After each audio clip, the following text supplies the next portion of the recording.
This is housing. This is not a commodity. We're not talking here about cans of soup. I mean, this is vital stuff. Most other countries carefully circumscribe who can own housing in their countries and under what circumstances. So right now, if a Chinese billionaire wants to park $1 billion in America as a safe investment, they can just buy a couple thousand single-family homes and leave them empty. I mean, we have 14 million empty homes in America right now. We have 700,000 homeless people. Those numbers it shouldn't be like that.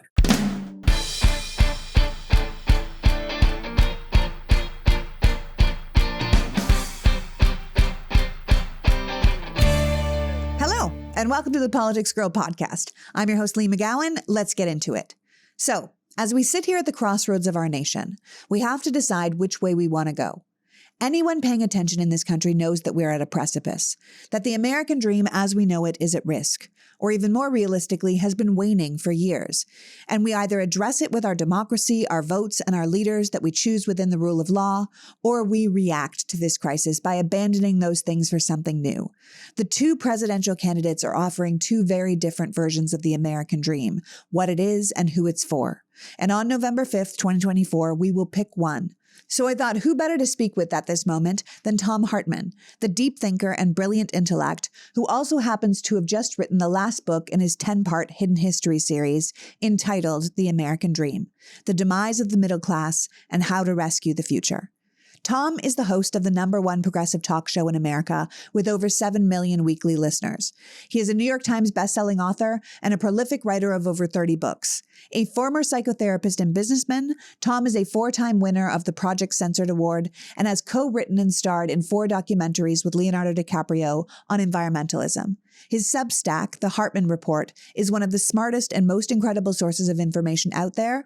And as I have said, I'm having him on today to speak about this moment in our country's history and to dig into his final book in the Hidden History series, The American Dream. So without further ado, please welcome my guest, radio personality, best-selling author, and one of my favorite and most approachable intellectuals, Thom Hartman. Welcome back, Thom. Thank you, Lee. It's great to be with you. Well, it's great to have you, and congratulations on the new book, which I believe is the completion of the Hidden History series. I believe so. Yeah, it's the 10th one. So yeah 10 hopefully. Books, Thom. I mean, holy moly. I wrote one book and I am exhausted. So you are a prolific writer, my friend. So listen, the Hidden History of the American Dream, which I have right here, so people can see it, The Hidden History of the American Dream, is kind of an immersion into what you call the fall of the American dream and the steps that we can be taking to bring it back. It lays out the ways in which inequality has grown and shifted over the past 50 years in America and how it's affected everything from our politics and economics to the strength of our actual democratic institutions. So what inspired you to write this book other than what we're living through? Well, I think what we're living through is it.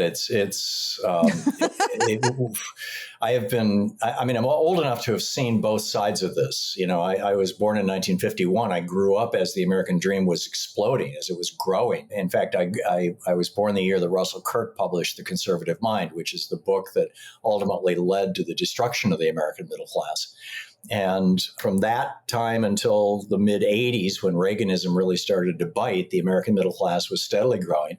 I use the definition of the middle class as basically my dad. I believe I talk about him in the book. Basically, he, in 1957, I think I was 6 years old, we had been very poor. I mean, he had been making a living selling Rexair vacuum cleaners and World Book encyclopedias door to door.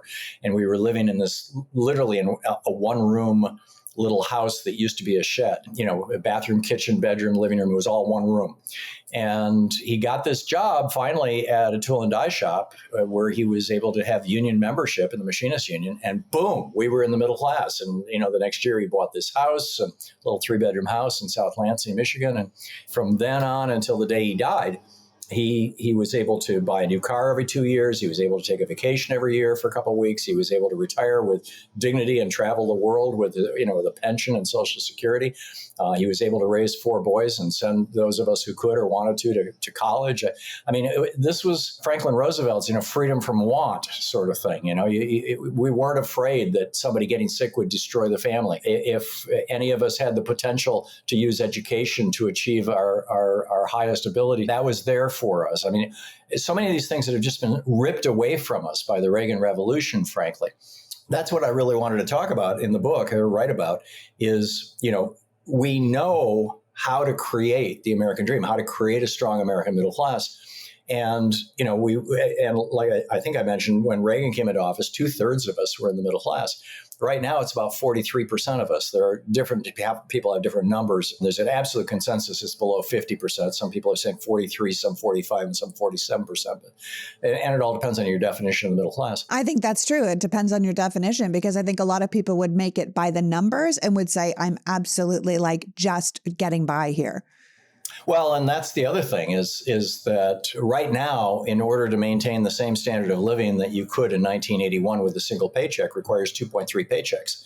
And just so, you've got two wage earner families now hitting that same level of safety and quality of life that my dad had with a single paycheck.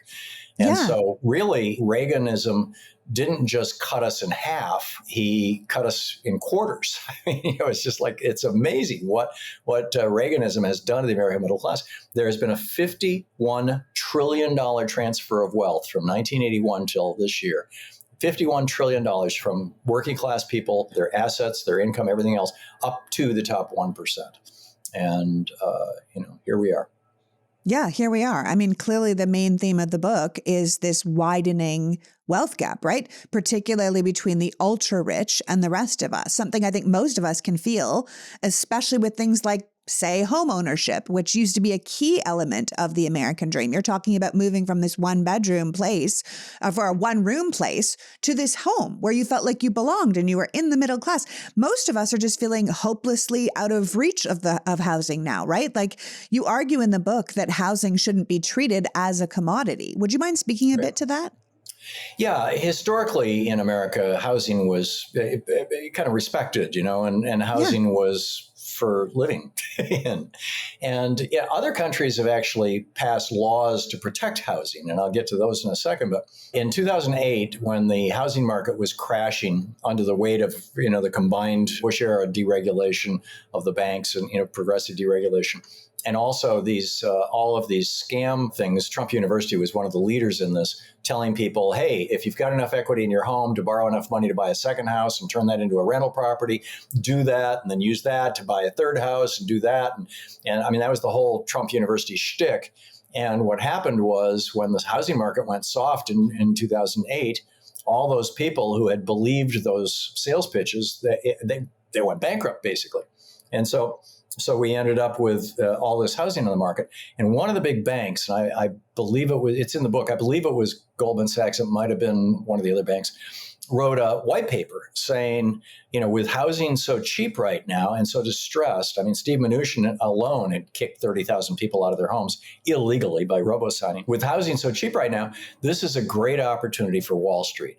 We should be buying up single-family homes and converting them to rental properties and, just making money off these things. And you get the benefit of depreciation, and you get, an appreciating asset that you can depreciate, which is, just there's all kinds of incredible benefits to this. A bunch of hedge funds and big banks jumped into this with both feet. And so now, and every year, more millions of American single-family homes are being bought up by these big banks, taken off the market for purchase as a first home, or even as a new home, and are being turned into rental properties. And the result of that is that it's tightened up the housing market tremendously. It's driving up the cost of housing. In fact, the Biden administration is looking at suing many of them right now, because they're using a shared database program to calculate how to jack rents up to the point where, in some cases, rents are doubling, over the last couple of years, to take them up to the point where, okay, we finally hit the point where the market won't sustain that any longer. It has all to do with markets and nothing to do with people and housing. And so I'm suggesting that we should say, you can, and by you, I mean any person or any corporation or bank or hedge fund or whatever, can own, say, 4 houses, 5 houses, maybe 6. If you want to do that kind of American dream thing of, like Trump was promoting, that's cool, or the bank or whatever. But beyond that, no, I'm sorry. This is housing. This is not a commodity. We're not talking here about cans of soup. I mean, this is vital stuff. And then the other thing is, most other countries carefully circumscribe who can own housing in their countries and under what circumstances. So right now, if a Chinese billionaire wants to park $1 billion in America as a safe investment, they can just buy a couple thousand single family homes and leave them empty, for that matter. I mean, we have 14 million empty homes in America right now. We have 700,000 homeless people. Those numbers are, it shouldn't be like that, right? And most of those empty homes are investment homes. So you've got wealthy people from all over the world, particularly though from China and Saudi Arabia, who own literally thousands, tens of thousands of single family homes. Some of them are under management as rental properties. Many of them are just empty. They're just an appreciating asset. So I think that we should do what most other countries do, which is to say, if you're a foreign entity and you want to buy a house in the United States, you have to live in it at least 6 months out of the year. And that's it. You can have one house. Make it a big, expensive one if you want to make it an investment, but you can have one house. Yeah. Yeah. Canada had to stop foreign investors from buying in certain areas because they were just buying up. They were gobbling up everything. I recently did a rant actually about how annoyed I was during the VP debate for many reasons, but because JD Vance was trying to blame the lack of homeownership on illegal immigration, which is insane to me as someone who has been trying to buy a house for years. And as you said, watching the inventory get scooped up by these investment portfolios and giant corporations and foreign corporations, buying all the single family housing and then renting it back to us. Our personal rent doubled within the last couple of years to meet market value. And they're doing this everywhere in America, right? People are overpaying. They're priced out of the market. They have no choice but to become lifelong renters, right? So then the increased costs just keep going up because it's someone else's bottom line. It's someone else's investment portfolio. And I think Tim Walz put it really well at the debate that owning a home or a place to live isn't just numbers on a spreadsheet. It's part of our identity. It's where we raise our kids. It's a place of safety and security that tells us we've somehow made it, right? Like that we belong somewhere. And it's different when you can't have that. And so many people these days can't have that and they think they never will. And I think that's a real problem. Yeah, I absolutely agree. And housing, I mean, we have to have food, water, housing. There's healthcare. There's some just fundamental basics. And in most all of the developed world, certainly the other 33 of the 34 OECD countries, housing and healthcare are both considered human rights. And in the United States, no, housing and healthcare are both just commodities and, subject to the whims of the marketplace. It's wrong. It is wrong. And that's why it's like the Vance Trump ticket, and I put it in that order on purpose because I think that's the way it's going to go, says, housing is a problem, so blame the immigrants. And the Harris Walz ticket is saying, housing is a problem, let's try and fix it. Because we need to be really clear that these corporations and companies, they're not just buying single family houses in areas like mine in Los Angeles. They're buying apartment buildings, they're buying trailer parks as well. They're hitting us from both ends.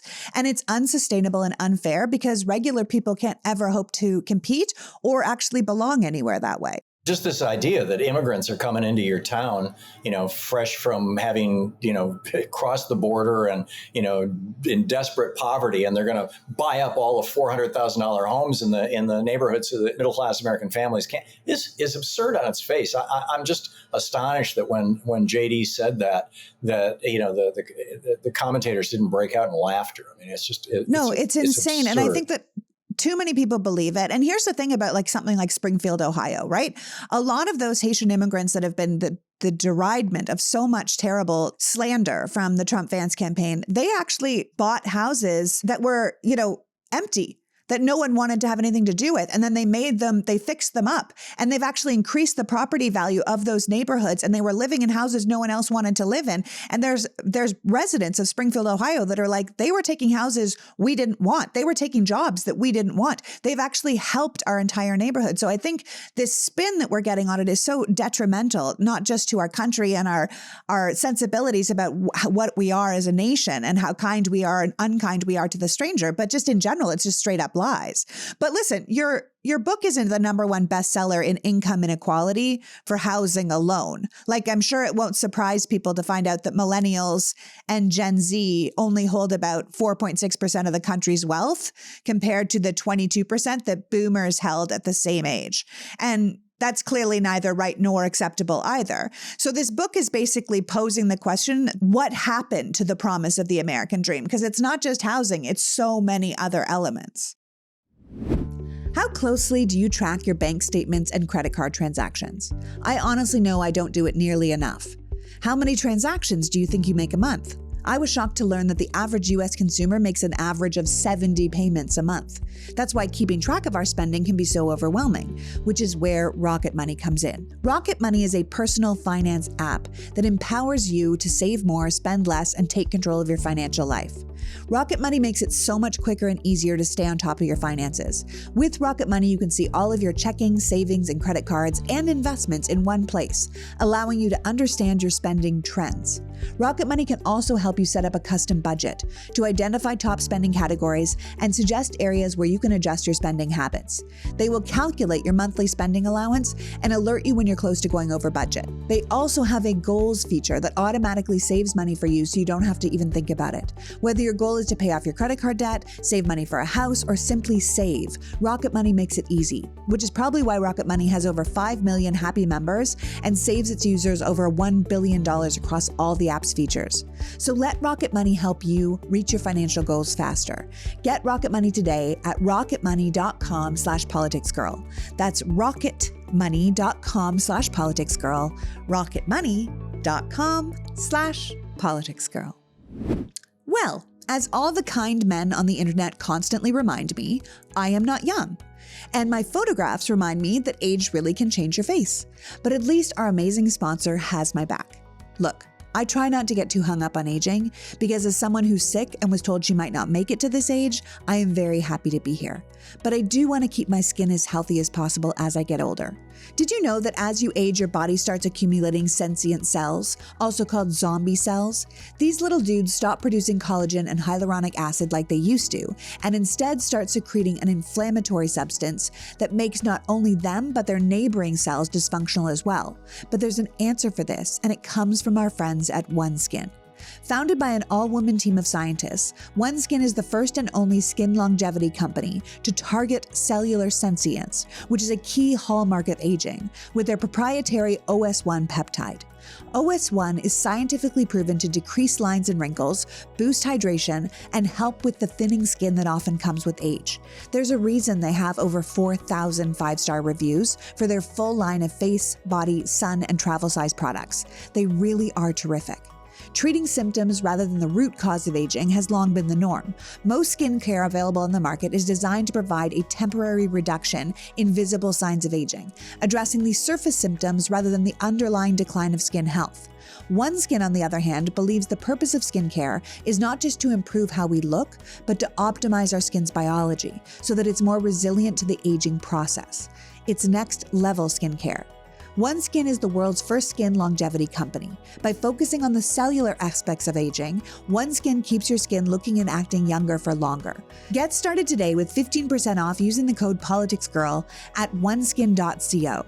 That's 15% off at oneskin.co with the code PoliticsGirl. And after you purchase, they're going to ask you how you heard about them, so please support the show and tell them that we sent you. What happened to the promise of the American dream? Because it's not just housing, it's so many other elements. It all started in 1951, in my opinion, although the idea of the American dream, the idea of, people being able to own their own home and, have that life, it's always been part of the American experience. But Franklin Roosevelt set out with John Maynard Keynes's economic policies in 1933 to build a middle class in the United States. No country had ever had more than half their population in the middle class ever. And we were the first country to do that in a big way, or at least the first substantial country. And it worked. We went from probably around 15 or 20% of us being in the middle class up to 2/3 when Reagan came into office. And I should remind people that don't know what you know, that FDR is the president that brought in all the New Deal policies. So a lot of the things we take for granted, like unemployment insurance and how long your workday can be and right to work, all this stuff, came in under FDR's sort of New Deal policies. And that sort of changed how we looked at the American society. And then we started adjusting it again in the Reagan years. So for people that don't know. Absolutely. So anyhow, in 1951, as we were right around the time we were approaching 50% of us being in the middle class. having the American dream. Russell Kirk wrote this book, The Conservative Mind, and the subtitle is From Burke to Eliot, and that's Edmund Burke to T.S. Eliot. And Edmund Burke was this economist, philosopher, British guy during the American Revolutionary period. And he was a strong advocate for the British maximum wage laws. At that time in England, it was illegal if you were an employer to pay your employees over a certain amount because they did not want a middle class to emerge. The middle class that is produced by normal economics, by just old-fashioned raw laissez-faire capitalism, pretty much always resembles the world that Charles Dickens wrote about. And if you think of this, the story of The Christmas Carol, Ebenezer Scrooge was actually the middle class. He had a one employee company. That's as small a business as you can own. He had this little tiny business. His partner was dead, and he had one employee. And his employee was the 95% of the people in England at that time who were in the poverty, basically. They were the working poor. And so you had about a 3% middle class at that time, which was mostly doctors, lawyers, and shop owners, small businesses. And then you had the top 1%, which is the royal family and all those buddies who controlled 90% of the assets of the country. That's what you normally get if you don't intervene in capitalism with regulations, if you don't have regulated capitalism. So FDR came along and said, we're going to do regulated capitalism, and we're going to create a middle class, which worked. So anyhow, in 1951, Russell Kirk wrote this book, and he said, if the middle class, which is growing rapidly right now, if it gets too large, and in this he's kind of citing Edmund Burke, if it gets too large, you're going to see society just break down. America is going to go to hell. It's going to be the end of the American experiment. Young people will no longer respect their elders. Women will no longer want to be in the household and raising families. And minorities will forget their place in society. And so, when the book came out in 51, Barry Goldwater and William F. Buckley got all excited about it. But most people, even Republicans, thought, Kirk was a crackpot. What are you talking about? Middle class is going to destroy America. And then came the 60s.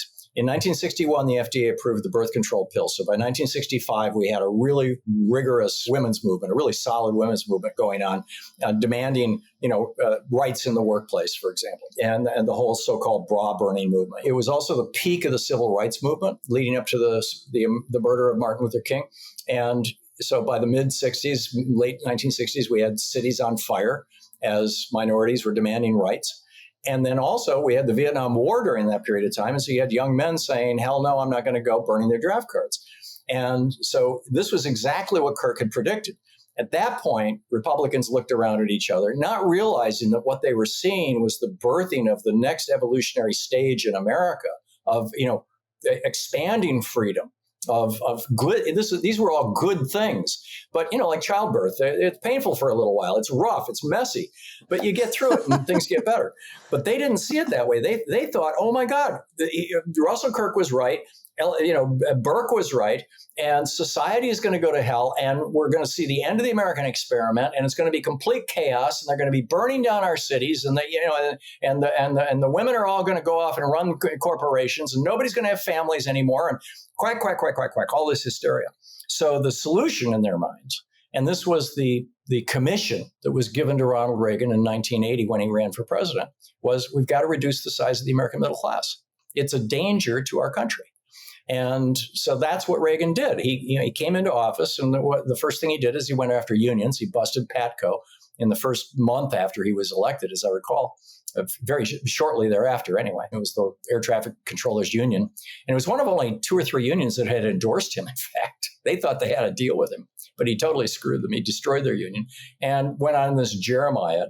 And then also, they thought having young people have free access to college or inexpensive. I mean, the entire University of California system before Reagan's governorship had been free. And everywhere else, I mean, I didn't graduate from college, but when I went to college, I paid my tuition working as a dishwasher at Bob's Big Boy and pumping gas at the Esso station and being a weekend DJ. And you used to be able to do that too.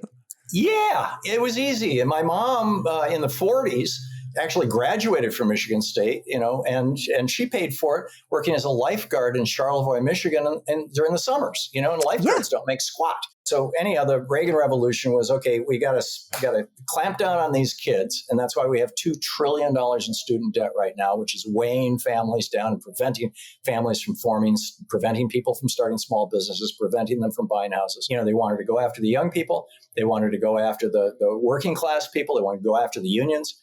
And the bottom line is that, they just gutted much of the American middle class.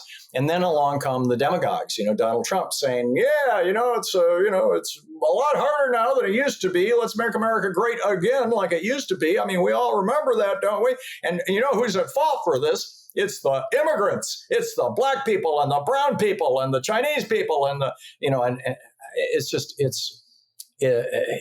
it's bizarre and disgusting the way that they're scapegoating the situation that they themselves created, maybe with the best of intentions, but nonetheless, they themselves created.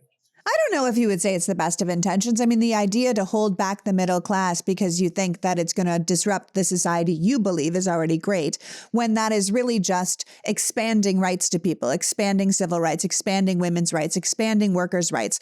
I mean, the idea that you would hold back unions or hold back women, it's the same thing that they're doing today. And I don't think they're doing it with the best of intentions. It's all the same villainization, and it's all the same people they're trying to control, right? Which is kind of like, where are we now? Right? Like, we're exactly in the same place again, with people being like, these people have too much and we want to go back to when we had it all.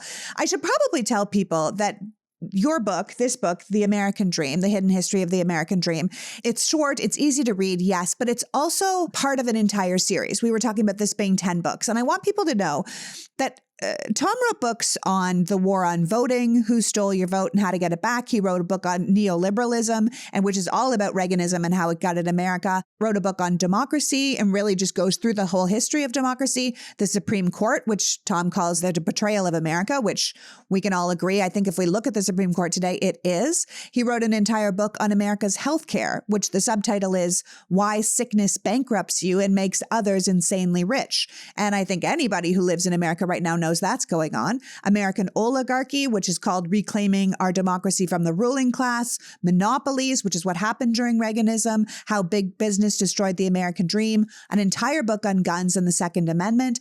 And what's called The Hidden History of Big Brother in America. How the deaths of privacy and the rise of surveillance threatens us and our democracy. So I feel like this book he has just written, the 10th and final book, we think, in the American Dream series, is in a lot of ways a culmination of all of those previous ideas to put a real spotlight on where we are now, which we're saying is so similar to where we were, back in the 60s, which was also a very tumultuous time. Yeah. There's been this constant push and pull throughout American history between conservatives and progressives, basically. I mean, you can go back to the John Adams presidency when he passed the Alien Sedition Act and started arresting newspaper publishers. And his vice president, Thomas Jefferson, walked out of the White House and said, that's it, I'm never coming back. And for the last 2 years of that presidency, of the Adams presidency, those two men never met or talked to each other. And then Jefferson ran for president and beat him in the election of 1800, which Jefferson referred to as the Second American Revolution. And it really was. In fact, I wrote a book called The Revolution of 1800, which is all about that election and how it happened and why it happened. But Adams was one of those people who was very wary of what he called the rabble, the average person. And although he wasn't rich himself, he certainly wanted to be and respected the rich. And Jefferson was saying, no, this should be about the average working person, and we can't rely on the rich, and we need to tax the rich, and, et cetera, et cetera. So from then till today, we still have this dynamic going on. And the biggest problem, frankly, that I think we have right now is that 5 Republicans on the U.S. Supreme Court legalized political bribery. They basically gave license to big corporations and billionaires to own our political system. So now you've got Elon Musk appearing with Donald Trump, at his campaign rallies and pouring some $45 million a month into his campaign and starting super PACs and things. And putting up all this stuff on his social media platform to his 200 million followers a day. That's just straight lies. And we can't stop it because he owns the platform. That's correct. Yeah. So, in many ways, we're fighting a battle that we've always been fighting in America. It seems like there are these kind of cycles in history. I don't recall if I got into it in the American Dream book or if this was in the Oligarchy book, but Neil Howe and I'm forgetting Strauss's first name, wrote this book called The Fourth Turning, in which they suggested that basically every 80 years, there's like this massive reboot, and that there's these 4 generations that repeat themselves continuously. So you have a generation that's born during a time of crisis, during a time of war or depression. And that generation, struggles with that and comes through that, and that creates their kind of personality. And then they give birth to a generation that builds the country back up after that disaster. And then they give birth to a generation who says, oh, our parents worked their butts off, and what did they get out of that? And so I want to pursue transcendental truths, and they go on spiritual journeys and they're kind of Henry David Thoreau or the 1960s hippies generation. And then they give birth to a generation that says, our parents sat around and gazed at their navels and meditated, and that didn't get them anywhere. We're going to get rich. And then that generation goes out and tries to get rich, and in the process crashes the economy, which starts the whole cycle all over again, each generation being 20 years. And so, you go back 80 years from now, you had the Great Depression and World War II. 80 years before that, you had the Great Crash of 1857, followed by the Civil War. 80 years before that, you had the Great Crash of 1771, followed by the American Revolution. And in fact, they take it back to the late 1500s, these 80-year cycles.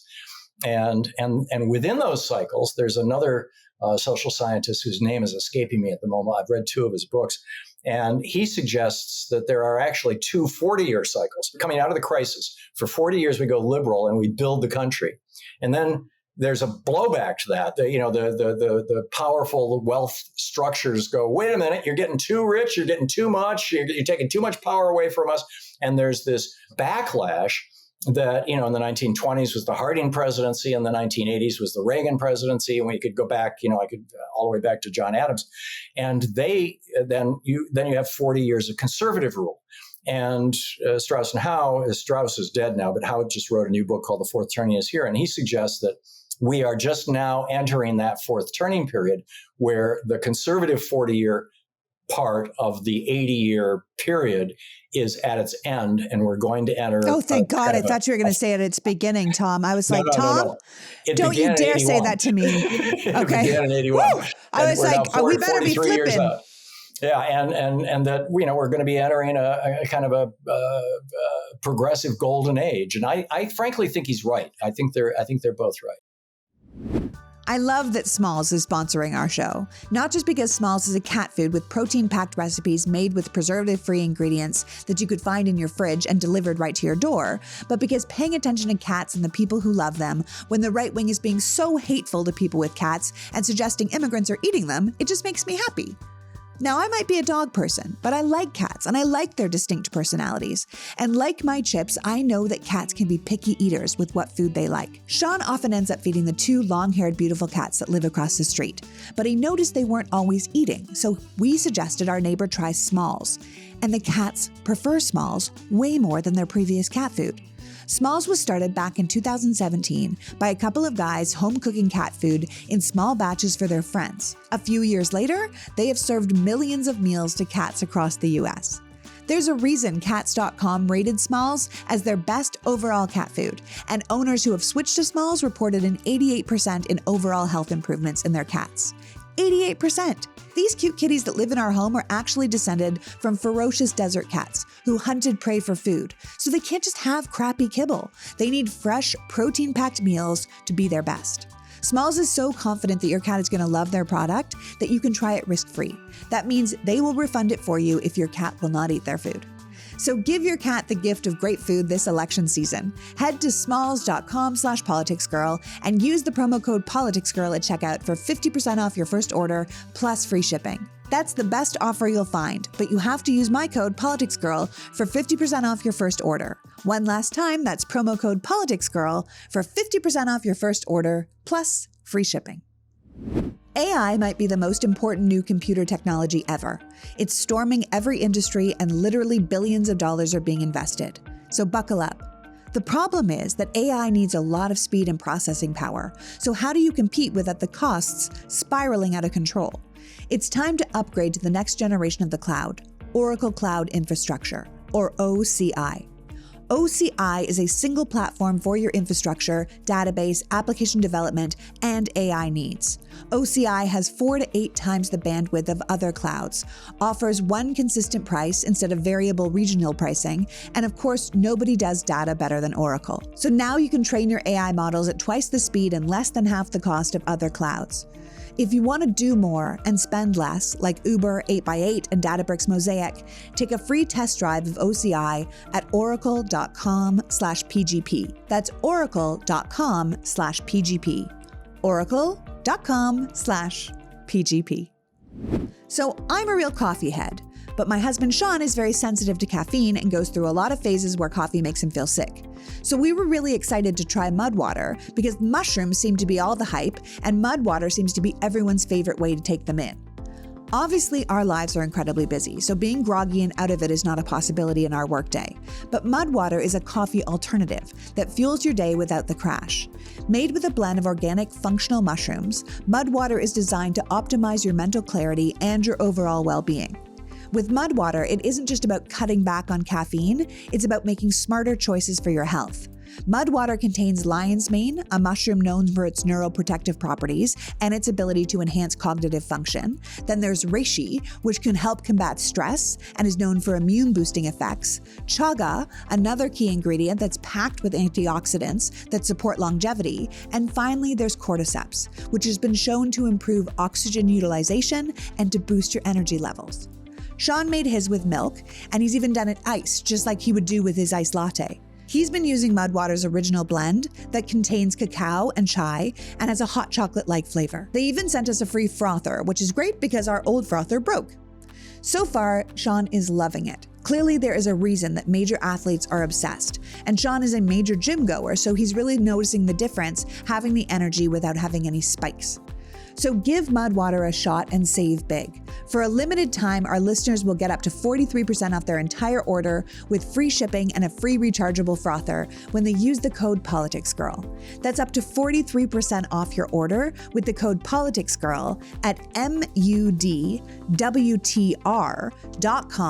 After you purchase, they're going to ask you where you heard about them, so please support our show and tell them we sent you. Whether you're prepping for a busy day at the office or just trying to keep your mind sharp, Mudwater is here to help you feel your best naturally. Start experiencing the benefits of functional mushrooms today.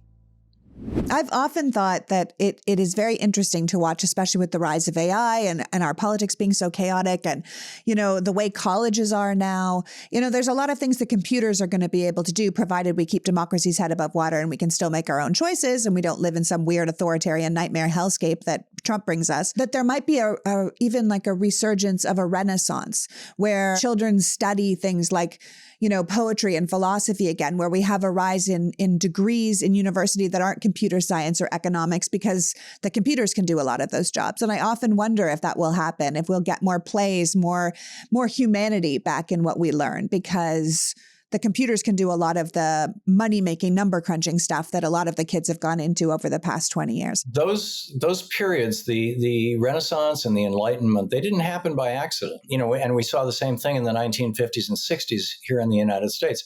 They're the result of the availability of leisure time, pure and simple, and of high levels of pay. What happened, with the Renaissance and the Enlightenment was a little more complex, but with the Renaissance, what happened was the Black Death.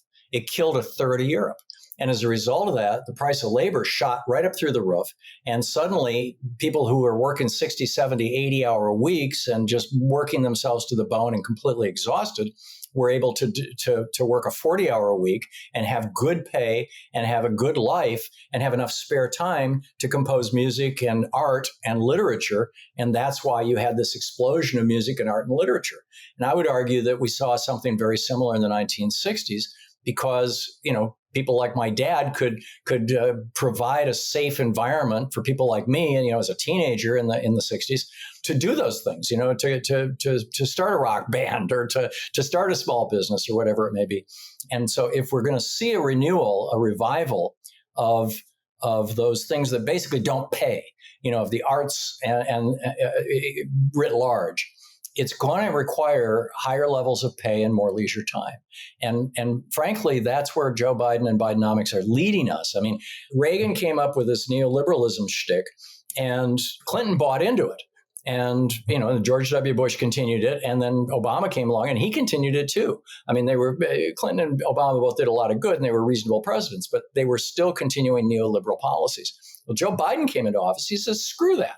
I'm not going to do neoliberalism. We're going to start raising taxes on rich people. We're going to dial back on free trade. We're going to strengthen the labor unions, and we're going to work for lowering the cost of healthcare. We're going to work to lower the cost of education. All things that basically nobody had done in 40 years. And the result is that this is probably the first time in my lifetime that the Fed raised interest rates to nosebleed levels and it didn't produce a recession. We've got this incredibly resilient economy. And if we keep going in this direction, I think we are going to see a period very much like the 60s where you're going to see a renaissance, a mini renaissance, as it were, a renewal of those arts and frankly, the useful sciences as well. And people maybe having a little bit more leisure time to be happy and spend with their families and not just be what America has turned into, which is like this weird work thing where, we eat in our cars and, stay at our desks for 14 hours. And I don't think people are happy with that. I really, truly don't. Yeah. I think one of the things that's interesting is you dig into tax policy a bit in this book, which of course is something that I don't know. I would never speak deeply to, but you talk about how it's contributed to wealth inequality in this country. And I think that it's hard to miss that, that you're talking about we had the Renaissance because people were making more money and had more leisure time. I think a lot of the time it's tax policy in this country that has really held us back. Do you want to just speak a little bit to that? Because as you said, if we continue in this Biden-Harris way, which would then become the Harris-Walz way, the tax policy would change. Yeah. And there's kind of two layers to this. The first is that having an income tax above 50%, a top tax bracket above 50%, the experience of countries all around the world has shown. Let me back up. We do taxes for two reasons. One is to raise revenue for government, which is what most people think is the only reason for taxes. That's actually the secondary reason. The primary reason you have taxes is to alter people's behavior. And you alter behavior by having the tax itself, number one, or having exceptions to the tax for a behavior you want to encourage. For example, we allow deductions against your income tax for home mortgage interest because we want people to buy homes. So, we can use taxes to incentivize people as well. So back, again, going back to 1981, when Reagan took over and changed, just kind of flipped our system on its head, the average CEO in America only took home 30 times what the average worker took home. Today, it's 400, 500, 600 times. In some industries, it's over 1,000 times. In some industries, in banking, it can be 1,000 times or 2,000 times. And the reason why was because once your income was 30 times that of the average worker, suddenly you were paying, 90% income tax right up until the mid 60s and 74% right up to 1981. Who wants to do that? Who wants to just give your money to the government? So number one, this high tax bracket served as sort of a top on the pressure cooker. It prevented the explosion of wealth that we're seeing right now, where we've got, three families who own more wealth than the bottom half of America. In fact, specifically 3 men in America who own more wealth than the bottom half of America. Mark Zuckerberg owns 1/50th of all millennial wealth in the country. This never would have happened with a top tax rate of above 50%. So number one, I think we need to go back to that. And there's a lot of people talking about that, and it works. Number two is that most Americans don't understand the relationship between income taxes and wages. And they think that if my taxes are, and Trump plays on this, Republicans have played on this ever since Reagan. They say, oh yeah, we're going to cut taxes for everybody. Of course, the billionaires will get the biggest tax cut because they pay the most in taxes, but even average people are going to get an extra $100 a week or a year or a month or whatever. We're going to reduce everybody's taxes. Well, if you're a billionaire or if you're very wealthy, even a multimillionaire, you probably have a fair amount of control over how much you're being paid. And as a result of that, when taxes go up, your income goes down, basically. I mean, which is how we tend to think of taxes, right? My taxes went up, I take home less money. For working people, though, the circumstance is actually quite different. When taxes go up on average working people, wages go up. When taxes go down on average working people, wages go down. And the reason for this was identified by David Ricardo back in 1805, I think, in his book on labor. And he pointed out that there is a marketplace for labor. And employers know this. I mean, most working people don't realize it, although if you think about it, it makes perfect sense. Say that, you're an employer and you're running a pastry shop and you're going to hire somebody to make pastries. And the going wage for making pastries in your town is, say, $40,000 a year. What you know is that after taxes, that person who's earning a $40,000 a year paycheck is actually taking home, say, $35,000 or let's say $30,000. Let's say that they're paying, just to keep round numbers. So their actual take home pay is $30,000. That's the market for labor. So now what happens is, what happens if that person gets a tax cut? And suddenly a $5,000 tax cut. So now they've gone from $30,000. They're still earning $40,000, but now instead of taking home $30,000 a year, they're taking home $35,000 a year. Well, their employer knows that they're willing to work for a take-home pay of $30,000 a year, and they also know that they can hire dozens of other people who will do that job for $30,000 a year, because that's the market for labor for a pastry chef in that particular circumstance. And so over the period of 2 or 3 or 4 years, you'll see a steady decline in the pay that is being offered for that kind of work until the take-home pay gets back to where it was. In other words, until that market for labor re-equalizes. And most Americans, does not even occur to them that this is the simple reality. But this is why when Reagan actually reduced taxes on working people for a while, wages went down. I mean, it's just not a secret.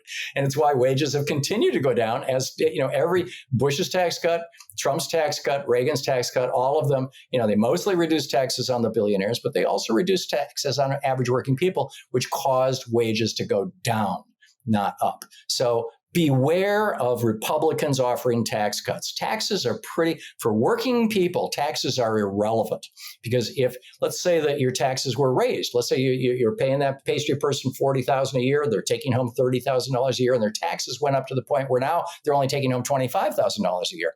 Well, they're not going to work for that. For $25,000 a year, you're going to have to raise their pay to $45,000 a year. So they're back to taking home $30,000 to, again, restabilize that market.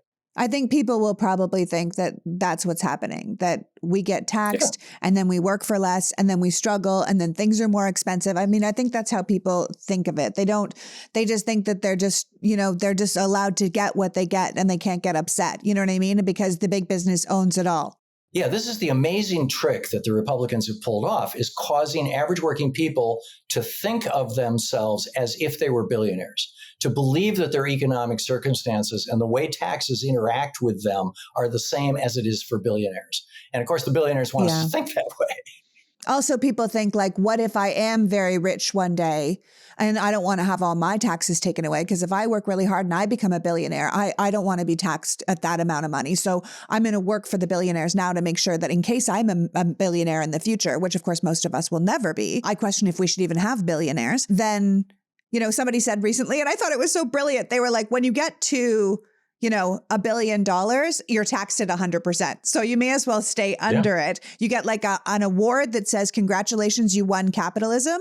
And then you're taxed at 100% in the billion plus. And I was like, I think that's a brilliant idea. And I think that's what you're saying. When it comes to taxes, for the most part, I think people can get their heads around this idea that when America was quote unquote great, for the people that are talking about it being great, the tax rate on the ultra rich was between 75 and 90%. And now it's ludicrously low. And half the time they pay less taxes than we do because they can pay themselves nothing in income. And then they end up living off their dividends and their shares and this kind of thing. But even if it's not things like funding the IRS, even if it's not things like taxing in general, we're talking about things like not funding the IRS properly so they can't afford to go after the richest tax cheats in America. And we just leave billions of dollars a year on the table in lost revenue. And I think that is also something that the Biden administration has addressed with the IRS funding in the Inflation Reduction Act. And the Republicans tried to overturn that because they didn't want to have people go after the richest tax cheats in America. And I think these are things that regular Americans can absolutely get their heads around. Now, I don't want to go on and on about taxes because most people will lose their minds. But I think that what we can see the Biden administration is doing is trying to adjust these things that have benefited the ultra rich for so long and got us to this wealth inequality that you're book talks about, and are now trying to benefit the working class, which is why we're seeing work with unions, why we're seeing the return of American manufacturing with things like the CHIPS Act and the Infrastructure and Jobs Act, these kind of things where we were behind the rest of the developed world. And we're trying to kind of come back up so that the American worker and the American middle class can thrive again. Yeah, just a quick story about taxes, and then we can move on. I was in You're like, I'm not moving on from taxes, Lee. Let's discuss. It's one of my favorite topics. I was in Singapore years ago watching Bloomberg, and it was the middle of the night in the United States. And the interviewer was this young guy, and he had a German businessman on, a middle-aged German businessman who was quite wealthy. And he was interviewing him about the state of the economy and German business and all this. And he was an American, the interviewer. And at one point in the interview, he says, by the way, what tax rate do you pay? And the guy says, I think it's around 55%, something like that, 56, 57. And this kid, this young man says, "Whoa, that would destroy. I can't. How do you deal with that?" And the businessman goes, "Well, it's not a problem. I make plenty of money." And so then they change the subject, and he changes. And then after a couple of minutes, this interviewer comes back to it again and says, "Well, I still can't get my head around the taxes here." And the guy changes the subject again. And then the third time, this young guy comes back and he says, "How can you tolerate 55, 56% tax?"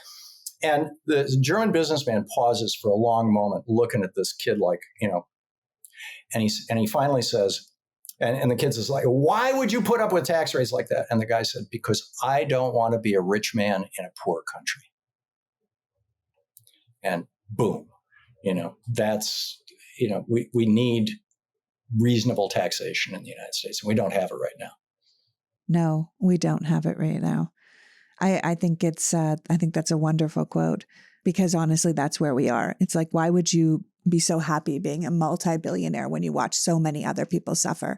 I was reading Timothy Snyder's book on freedom recently. He contrasts this idea of negative and positive freedom, suggesting that we should focus more on freedom as the freedom to do things rather than the freedom from things.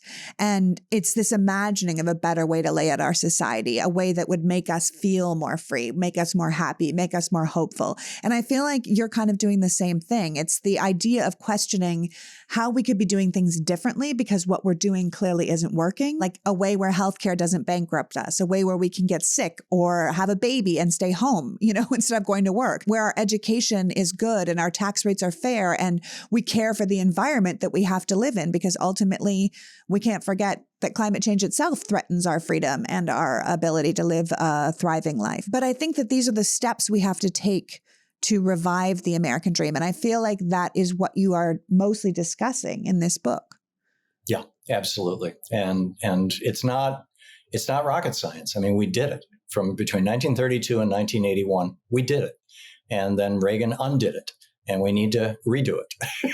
It's not rocket science. Yeah. In fact, it's not even new ideas. Much of what the New Deal was based on was written about during the American Revolution. Thomas Paine wrote a book called Agrarian Justice, in which he proposed Social Security, what we call Social Security, almost identical, and public education and things like that. And Adam Smith, whose famous book, Wealth of Nations, is most often cited, wrote an entire separate book, which is far more important, called Theory of Moral Sentiments, in which he advocates basically the New Deal. I mean, that we should be educating each other. We should be providing healthcare for each other. We should be providing housing for each other. These are moral imperatives of society. This is why we organize as a society. And nobody ever quotes Adam Smith about those things, but he nailed it. Yeah. And I think we have to remember that FDR's policies and the whole New Deal, it was all in response to what came out of the Great Depression and how much people had suffered. And it was a response to what had happened during the Gilded Age and all those people that had all of that money and the way they treated their workers and the way they sort of sat above us. It was a response to that. And I feel like that's where we are again. We have to make policies and make government respond to where we are now, which is like, this wealth inequality is unsustainable. This way we treat our people is unsustainable. People deserve housing and healthcare and a better way of life where we can actually breathe and see our family and be part of the world instead of just being these little cogs in about 5 rich man's machines. That's the most important thing for us to think of, but also to be hopeful for, that is something we could have, as you said, because we have had it before. We just need to ask for it. We need to ask ourselves to vote for it. We need to ask our politicians to deliver on it. And we can't keep thinking that this is the way it's always going to be because it wasn't like this before. We broke it. We fixed it, then we broke it, then we fixed it. Now here we are. It's broken. We need to fix it again. Yep, very well said. I want to thank you for joining me today. I want to thank you for writing this book. In all of your hidden history books, you kind of set out solutions, what you call a roadmap, a word I also use in my own book. And in this case, a roadmap to create a more equitable and prosperous economy that's a safer and better society for all of us. So I think this book is a testament to your dedication to social justice, to economic equality, and quite frankly, to a better America, which I think you've always been talking about. So please tell people how they can buy this book, but also how they can follow your work. The book is available in any bookstore, online, physical, bricks and mortar, whatever. It starts shipping in just a couple of days, I think, second week of October. And I write an op-ed every single day at hartmanreport.com. It's free. It's completely free. And, you can check out our radio and TV program at thom.tv. I mean, anyone who's concerned about the future of America and democracy and restoring the American dream is going to get a lot out of your entire Hidden History series. But I feel like the American dream is a great place just to start because it kind of culminates all the ideas into one. Thank you, Lee. Thank you so much. And I loved your book too, by the way. Thank you, Thom. I think we both have similar ideas about where we could go here, right? I think there's a reason that people like us keep coming back to these same ideas because so many of the topics in your book are the same as the topics in my book because they really are the issues of our time. And we need to address them or we're going to suffer because of them. And our solutions work. They do. So that was the brilliant Thom Hartman, reminding us that the American dream is broken, but we can fix it. We know we can because we've done it before. That the middle class isn't a danger, it's a testament to a well-run nation. That like that German captain of industry, we need to question why anyone would want to be a rich man in a poor country. Not only is it wrong, it's unsustainable. And the idea of continuing to perpetuate our incredible wealth inequality is not only holding us back, it is hurting us. Let us work to not only pick the leaders who will move us into the next progressive era, looking out for the many, rather than those who would take us back to favor the few. But let's also encourage them to support the policies that could usher in a new renaissance, where we finally have enough that we can once again make room to dream. I want to thank Thom for joining us, and you for caring enough about democracy to be here. Now go check out Thom's new book, and let's get serious about rescuing the future. Until next week. PG out. The PoliticsGirl podcast is written and performed by me, Lee McGowan, in partnership with the Meidas Media Network, and produced and edited by Happy Warrior Entertainment. All rights reserved.